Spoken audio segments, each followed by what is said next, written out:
Hey guys, welcome back to my channel. In today's video, I am so excited because I have a surprise for you guys. And no, I ain't talking about money, but I am talking about something that is just sweet like honey. My friend Brittany will be joining me in today's video. She is also a flight attendant with the company that I work for, and she's been flying a little over 3 years. So I screenshotted some of your questions and we are going to answer those together. So you guys will get two different perspectives. And we're gonna talk about crash pads. We're gonna kind of talk about flight attendant life. It's gonna be like a girl chat with Teak and Brit. That's what we're gonna call it. Girl chat with Teak and Brit. So if you are new to this channel, be sure to hit that pretty red subscribe button down there. Share this video with your friends. Like this video if you like this type of video. Comment down below with your questions, and let's just jump right into it. Alright guys, so this is Brittany. Hey y'all. Alright, so we wanted to talk about a lot, and we were just sitting here thinking about how we're going to start this. First thing we want to talk about is getting hit on the plane. So let me just back up really quick.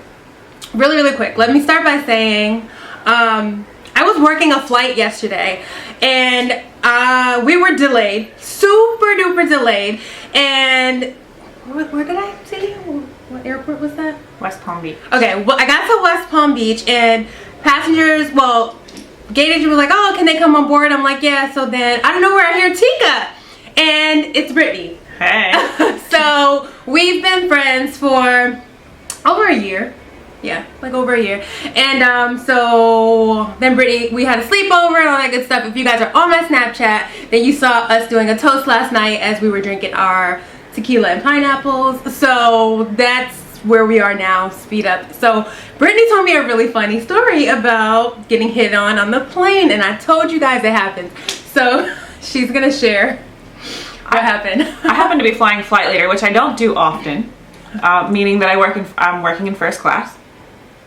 And I see this tall blonde woman come on the plane, and I'm like, oh, she's cute. When I went to serve her beverage, I took her drink order. She's like, and you're really pretty, by the way. And I was like, oh, let me find out, girl. Okay. So I'm kind of feeling myself a bit, and I walked back to the galley to tell my crew member, I was like, I got a girlfriend in first class. And he was like, well, I'm a great wing woman. Let's see what you can do. Right. I was a little confused because she was... I wish I was on that flight. She was traveling with a man who was about 20 years her senior, and she was all cuddled up on... Sugar daddy. Right. Sugar daddy. All cuddled up on him and stuff, and I didn't know how to pursue it. I'm super awkward with flirting with girls, so I just, when I made her drink, I went and I sat the beverage down, and I was like, and you're really pretty too, by the way. So the hitting on clearly goes both ways, and I told you guys, like, it's not just like men hitting on women, women hitting on men. Like, clearly this woman was interested in Brittany. I mean, she's beautiful, so of course, right? But like I told you, if you guys are considering being a flight attendant, just know that you might get hit on, and that's okay. And you also have to feel out the situation. I mean, there are all different kinds of scenarios. Right. You have to take into account, you're in uniform, you're representing your company, and you have to stay professional. Right. I could tell by the atmosphere that I felt I was maybe a little bit more daring than I would have regularly been. Mm-hmm. Maybe it was hormones, who knows, caught off guard. But yeah, I normally wouldn't have said that, but something in me just, yeah. So yeah, oh, speaking of getting hit on the plane, so yesterday I have a story as well. So Brittany, we were gonna do dinner anyway. So I go to one of my first class passengers, and he's like, how are you? And I was like, I'm doing good, but I'm hungry. He was like, so let's go to dinner. But he was dead serious, y'all. Like, he was sitting beside his wife, holding her hand. And y'all know some people have open marriages, kinky marriages, or maybe it wasn't his wife, but it definitely wasn't his daughter, okay? They were holding hands. And he was like, so let's go to dinner. I was like, so my friend is actually on the plane, because he was waiting for a response. I was like, my friend is actually on the plane, and we're going to do dinner after this. He's like, oh, okay. But like, had I not responded, we would have been staring at each other kind of blank faced. So, I mean, kind of got a free meal. I could have said, can my friend come? Ooh. Then I could have brought my boo too. And last night when we went out, we could have all got free food. Yeah. Next time. Yeah, next time. McKay Rondo, hey girl. Hey. McKay asks, my question is, did you get to pick your uniform? Did you prefer the dress over the other options, and are you required to rotate? Great question, girl. So we did get to pick our uniforms. We had a fitting in training, and you know what? When I went into that fitting, I only wanted dresses. But somehow or another, I was persuaded to get everything. And I was only wearing the red dress. Because, like, the blue looks great on Brit, but it does not look good on me. I told you guys how I feel. She's exaggerating. I'm sure it looks great. I told you guys how I feel about the blue dress. And I have the other pieces as well. So I'm going to probably try to sell those. But to answer your question, we got to pick it. I ended up having to purchase more red dresses on my own because they try to push things on you. Right, like I have the pants. Oh, you definitely are going to need an apron.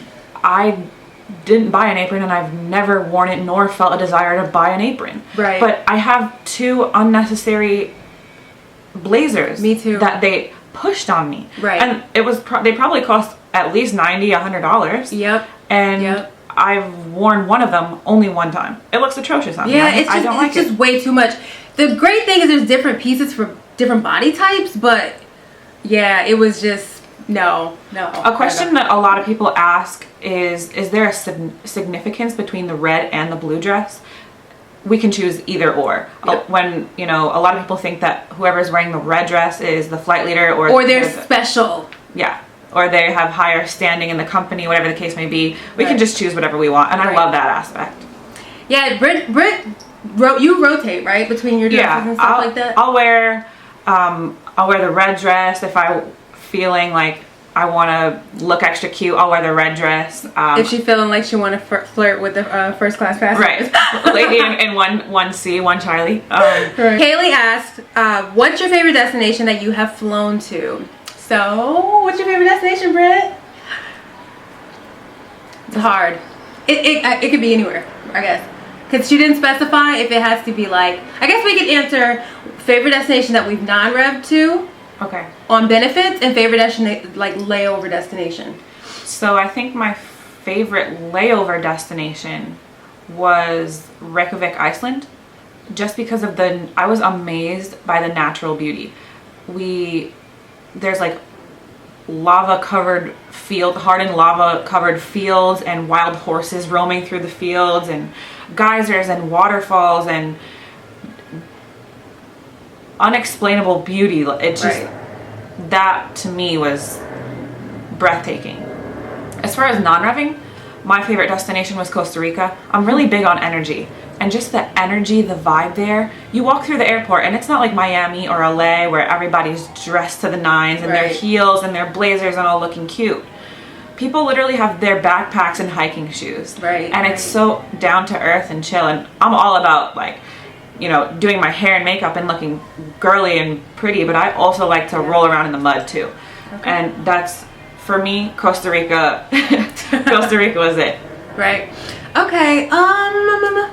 So my favorite destination that I've non-revved to, I would say Anguilla.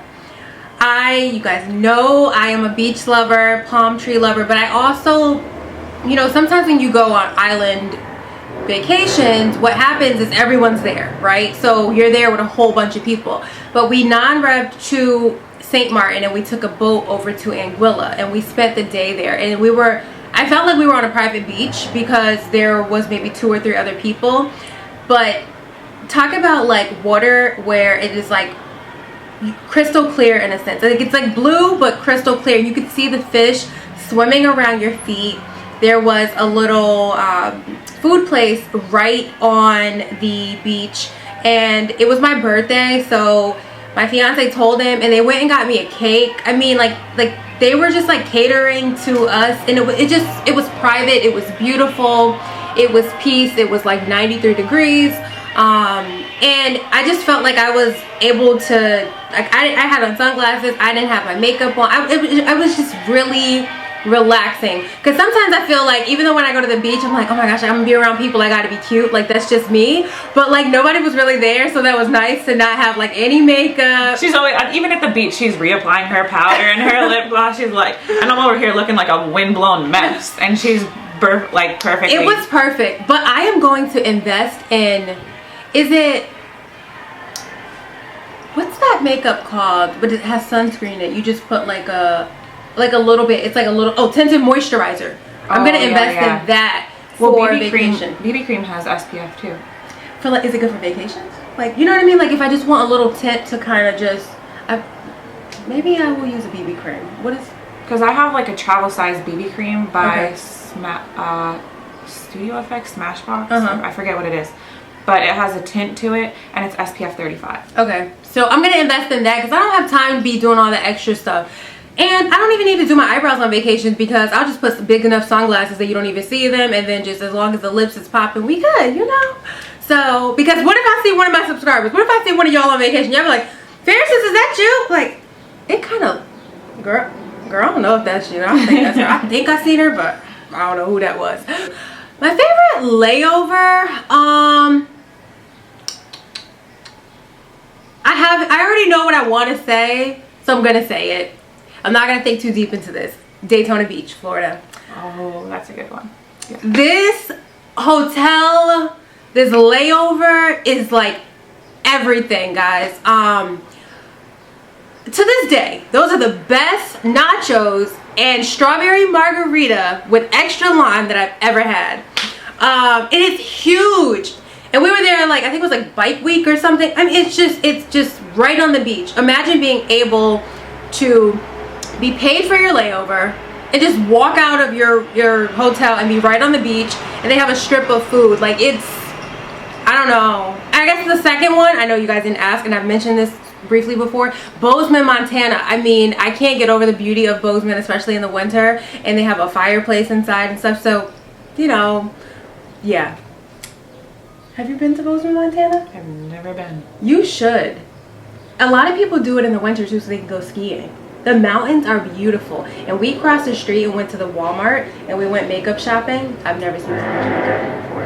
That's another thing. I get really excited about Walmart now. That I'm from upstate New York, so I'm used to having Walmart. But living in New York City now, you pay $7, $8 for toothpaste from the corner convenience store. Right. So that's when there's a Walmart on our layover. I'm running there. Like, I'm running. Exactly. Stocking up. Yep.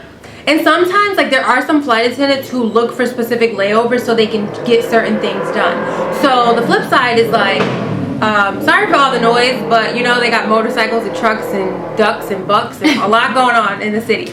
But flight attendants like to be productive on their layovers. Like, you may want to catch up on your sleep, or you may look for a certain layover so that you can go, I don't know, if you have a Equinox gym membership and you know that layover has a really nice one. Like, people, you know what I mean? Like, it's, you can kind of, you're building your schedule. Yeah, you get assigned certain things, but you can go and pick up or swap into what you want so that you can continue being productive. So it's very flexible, like I told y'all. So come to New York and boost our seniority. Yeah, boost it. New York. Yeah, right. Y'all remember that first video I did and I had this behind me and I'm like, isn't it really pretty? Yeah, so come to New York, you know. So this is a good one. It comes from Lori Hill. Hi, Lori. Hey, girl.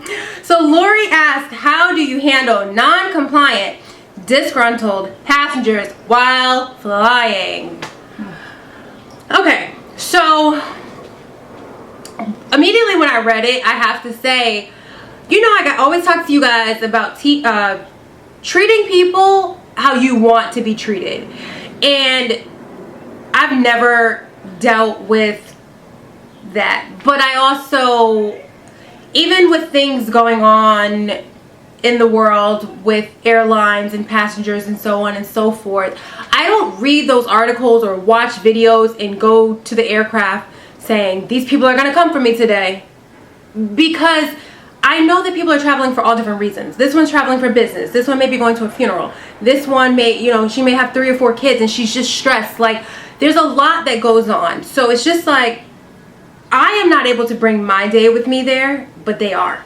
You know, it's my job. If they were going into a job, they can't bring that with them. But I mean, flying is hectic. Yes, when you get to where you're going, it's like nice and you're relaxed, but flying is hectic. You just came off of what, 5-hour airport sit because of... Yeah, we had a mechanical delay, so, you know, we ended up timing out that day because we sat there for 5 hours at the airport. By the time the passengers got on the plane, they're tired, they're exhausted, frustrated, they want to get to their destination. But going back to the question, I don't think that I've really experienced it either. And if I do have somebody who has a nasty attitude, you nip it in the butt real quick. Right. But it's all about, like I mentioned earlier, I'm big on energy. So I'll wake up 2 hours before I'm scheduled to be picked up from the hotel just to get my energy and my mood right. Yep. Because if passengers feel a positive energy, they'll give it back to you. And you need that because you're going to be trapped 6 miles in the sky for anywhere from an hour and a half to 6 hours, depending on where you're going. Right. Yeah, and I think it's just important to note that, like, not everyone is like this. I've been flying as of April 9th, 2 years. So where are we in May? So just 2 years and maybe 2 weeks. And when did you start flying? May 7th. So I just had my anniversary a couple of weeks ago. Right. So this is coming from someone who's been flying 2 years and 3 years. And a lot of what's going on in the media is really been within the last year. So I just think that, I don't know, I just think it's all on how you perceive people too. Like, if you think they're already coming, oh God, here go these passengers, they're about to get on my nerves. Like, no, that's really not how it works. I told you guys, you need to be open. You're dealing with a lot of different things. You never know what people are dealing with. And also the thing to keep in mind is some disabilities are not even visible. You know what I mean? So some people may have a disability and you may think that they're being a certain way, but you just don't know that. So you just have to be open-minded and don't think that everybody is coming for you, because they're not. So, and if they are, you let your captain know. You let your leader know, and if you know, then the leader lets the captain or there's different resources put into place. I'm not going to go into details with names and so on and so forth, but there's different resources put into place before that aircraft even takes off that it can be handled. So if somebody is, let's say, frustrated or disgruntled for whatever reason, keep in mind that if they haven't been traveling all the time, they've just gone through security, they've been poked and prodded, they're trying to navigate their way through the airport to find the gate, they get to the gate, maybe it's an unfamiliar setting to them. And then this is a specific example that I had. Our plane was delayed, all the passengers were on board, but our plane was delayed because of air traffic control. Basically just plane traffic. So we were sitting at the gate for a while before we could push back. And I had a passenger, when we have any time that we're slightly delayed, I'll always walk through the cabin to kind of check on people, make sure everybody's doing okay. And then I had a guy say, he was trying to get my attention. So I said, "Are you okay, sir?" He said, "No, I just want to get there." I said, "Well, if you'd like, I could give you a piggyback ride and take you there myself." And then he instantly was like, it shocked him because I didn't let that negativity get to me, and I came back with a lighthearted response. So he snapped out of it and he was like, "Oh man, I'm sorry, like, right. I apologize and thanks for that." Right. Yeah, I mean, you'll have some passengers that'll say, "Listen, you guys know better than us. I'm sure you're so tired. Like, I'm so sorry. It's just I have a meeting." Or we're human. You never know what people are going through. But like I said, if you ever are put in a situation, first of all, know that when you go to training, everything you need to learn on how to address these situations is going to be taught to you in training. Like, you are set up for success. You're not in training for 4, 5, 6, 7 weeks just to learn how to pour a Coke, because man, I'll tell you, just pour the Coke first, then add the ice, because if you pour the Coke then add the ice, it'll take forever to fizzle down. So just pour the Coke then add the ice, if that's what you need to know. So, all right, you guys have asked me a lot of crash pad questions, and I told you I've helped friends find crash pads. They don't all have roaches and rats and all that crazy stuff that y'all been talking about.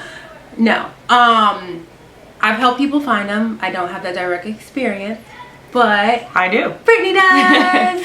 So I've been in my crash pad for 3 years. I think I just got lucky, but I don't think they're all terrible. I haven't heard a whole lot of things about roaches and yeah. And she's in crazy. Queens, guys, like right near the airport. So yeah. And I've stayed there so long because it's very close. There's a shuttle that actually picks me up 2 blocks away from my apartment or from my crash pad and takes me to any airport that I need to. And so the way my crash pad is set up, it's a fairly big crash pad, but there's 3 bedrooms with 12 people. I know it sounds scary. There's I have seniority in my crash pad, so I got the most private room. There's just me and one. It's a very small, tiny New York closet bedroom, but there's only 2 of us in there, and there's bunk beds. There's 3 sets of bunk beds in the other room, so 6 people, and then there's 4 single beds in another room. With only 1 bathroom.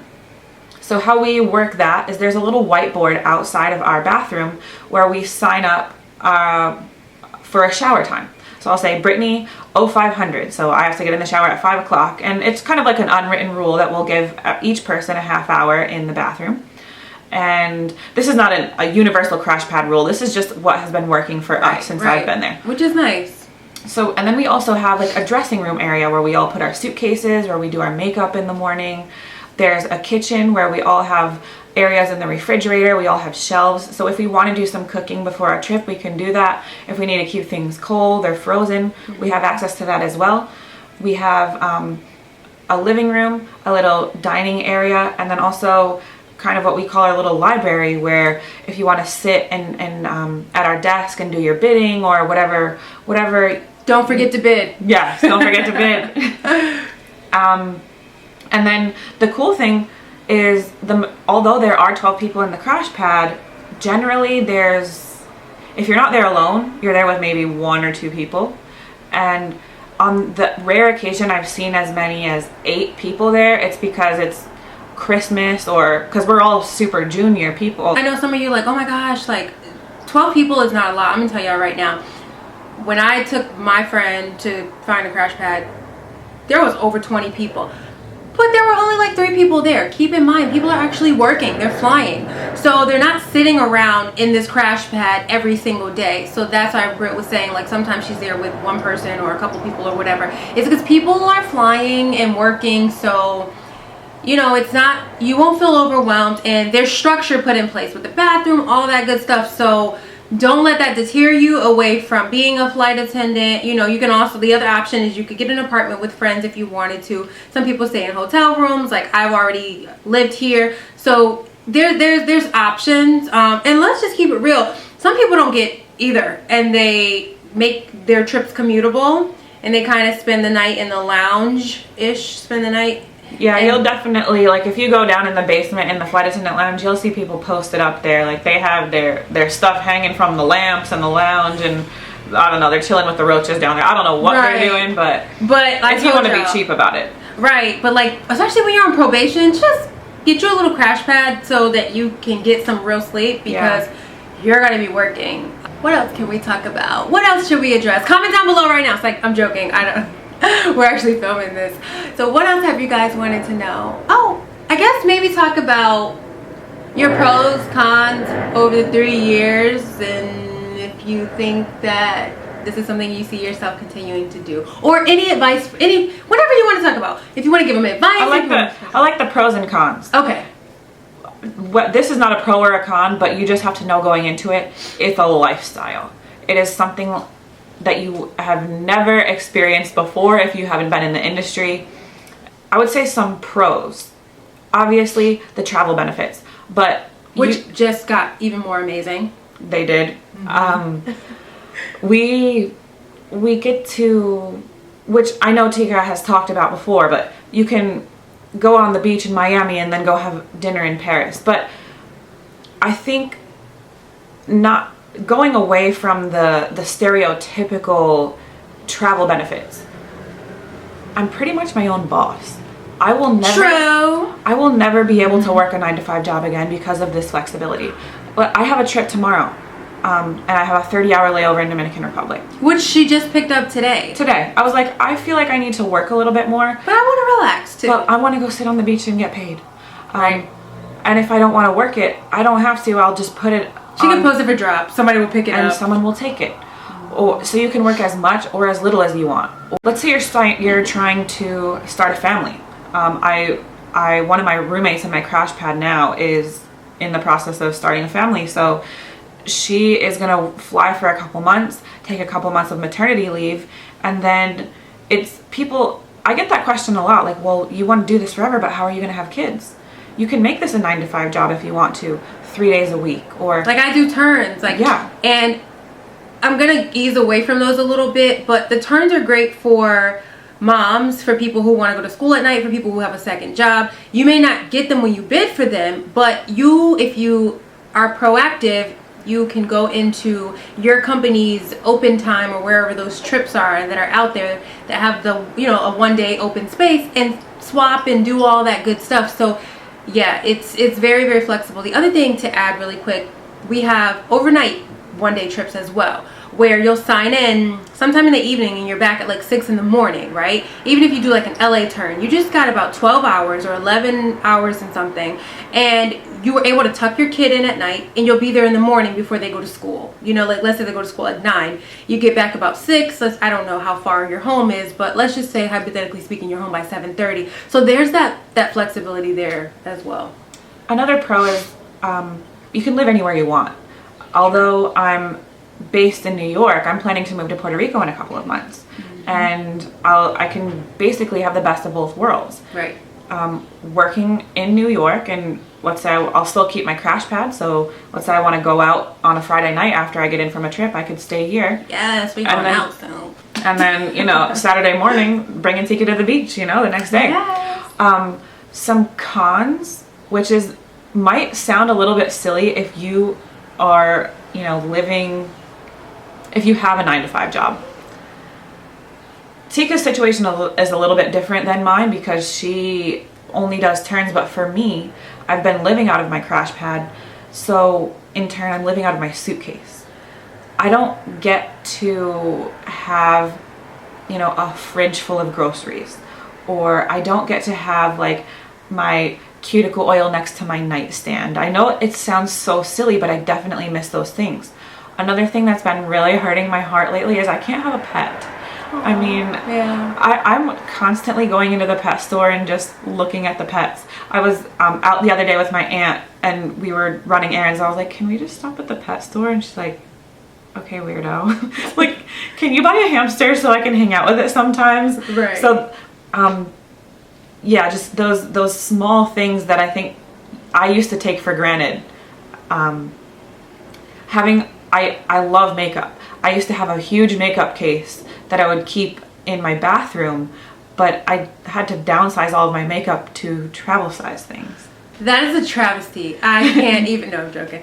But yeah, I mean, and I think for me too, it's like, I don't realize how my situation is so different from people, because I mean, was it last month? Or was it probably end of March? I did more 2- and 3-day trips, which is when I was vlogging. So just for those of you who have asked about me getting back into vlogs, I will, because the turns they're beneficial when needed. But I was sitting down the other day and I was thinking about, like, because I pay a toll. So when I go to the airport, I use my Easy Pass and I pay $5.08 round trip. So we're talking, wait, is it 508? Or is it 558? I think it's 508. No? It's something. I pay whatever, no, 554. That's it, 554. So we're talking $11.08 per day. So over 3 days, we're talking $33.24, right? So if I were to do a 3-day trip, I would be going to the airport, parking my car, coming back, and only having paid $11.08. But because I'm going to the airport more over 3 days, it's like I would be able to save $22.16. And if you think about that over a period of however long, over a period of 30 days, I probably could save at least $100. And it makes a difference because that's $100 I can put towards makeup, and that's important. No, I'm joking. But yeah, so I was thinking about it too, and you know, yesterday had me really thinking because that turn, I signed in at 6:50 in the morning, and by the time I was done, it was like 5:30 because of all the delays and stuff. So the other part is that you don't get paid for the sit time. Yeah, so we're not allowed to work, well, after 15 hours and 1 minute, we're allowed to walk away and from the next flight that we're supposed to be working. That happened to me the other day. Like I said earlier, we were sitting at the airport for 5 hours. I had my Netflix ready, I had my cup of soup, and I was sitting there on the plane while the mechanics were fixing whatever was broken. And I was sitting there for 5 hours. Yeah, I caught up on my Netflix, I paid some bills, you'll definitely get some airport appreciation time and not get paid. Right. Yeah. So I mean, but overall, I think overall it's like Brit said, it's a lifestyle, and if you choose to make your base your home, whether that means like going in with friends or you actually live there, that's, you know, I think it just depends on what you ultimately choose to do. Like, it can be you living out of like how Brit said she doesn't have her cuticle nail, her oil beside it. Like, for example, one of my subscribers is from Boston. She did not choose Boston as her base, and she messaged me and told me that she wished she had, because I told her within the first 6 months at least be based at home so things can be a little more comfortable. But she wanted to come to New York, and it hasn't been great for her. Sometimes the commute is a problem and so on and so forth. But I think as you get acclimated and adjusted and all of that, just make it easier for yourself, whatever that is. But just don't sleep in the lounge. Yeah. Yeah. So I have a piece of advice. Now it's time for advice with Brit. So don't do the job for the money, because you're going to wear yourself out and it's not going to be fun anymore.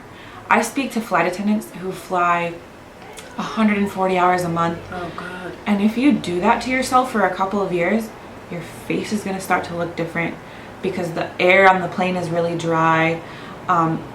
It's going to kill you emotionally, because you're going to be so drained and tired. I'm working 91 hours this month, and because I picked up 2 trips, and I feel like that's a lot. Generally, I work 75 hours, and that will allow me anywhere from 10 to 15 days off a month, and that keeps me fresh. I'm still excited every day when I go to work, because I never know what I'm going to find. You know, I could get hit on by the lady in One Charlie, or I could be sitting at the airport for 5 hours, but hey, I got to catch up on my Netflix. Right. But I'm fresh. I'm excited every time I go to work. If you're doing it for the money, you can make a lot of money as a flight attendant if you put in a lot of work. Right. But then I do it for the fun, and then it's not fun anymore. Right. The other thing I just thought about is, you guys know I always talk to you about, we're gonna wrap up soon, but the last thing I want to talk about is the A days. So I always talk to you guys about how I swap my reserve days for trips, because the anxiety of my phone ringing or missing the call or whatever gets to me. You don't. I will swap my trips for A days. I know it sounds crazy. Let me see. We gotta talk next month. Okay. So why is that? So let's say I'm stuck with, because I have 3 years of seniority in New York City, the New York City base. That's a lot. You generally lose A days after 4 to 5 years. Yep. And so I'm kind of like top of the totem pole when it comes to A days. So I can put in a preference for something that I want and most likely get it. For example, I usually do my A days in a block of 3. On the first day, I will preference airport standby at 9 p.m. and I'll sit there from 9 p.m. to midnight. There's like 2 flights that leave. I almost never get used. So, and those are international, aren't they? Or do you do LaGuardia or JFK? JFK. Okay. So I'll sit at JFK at 9 p.m. to midnight. There's nothing going on in the airport. Also, I have that entire day to do whatever I want. Right. And then most likely I don't get used on airport standby. And then the second day I'll preference a transcon. So flying either to Los Angeles or San Francisco, and I'll preference the late sign-in. I prefer late sign-ins because I like my beauty sleep. And it's just one leg there, one leg back, and that's what works for me. Right.